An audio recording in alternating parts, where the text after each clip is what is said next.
G, take a look at this for sending documents for clients for signature. So this is called PandaDoc.com. I'm gonna go ahead and log in. I'll send you the information. Okay.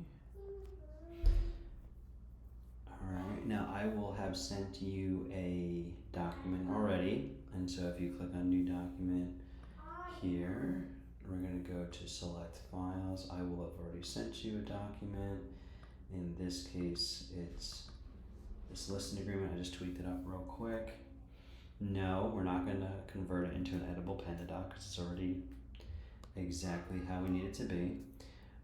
This one needs to be signed by Ed, so I will have to get you his contact. He happens to be in here, and then I also have to sign it. So boom, you'll enter email, first name, last name, email, first name, last, next.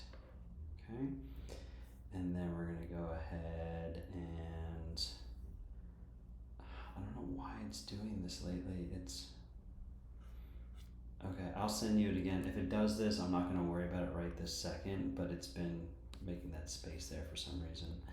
All you're gonna do is you're gonna come over here and click on all these fields. So Tom needs to sign here. So I'm gonna drag and drop signature, make that look right, okay. And then these are just text fields. You can drop them off there, or actually on the date, you can put a date field there. It doesn't have to be perfect. I mean, it looks nice, but you know. And then let's go to the ones that Ed needs to sign. So we're gonna do title there, date here,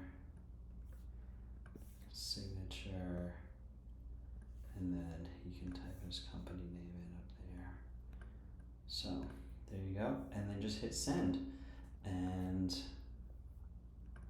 send via email. We can change, this is fine, you can keep the name, and then I usually just put looking forward to working with you, and send document.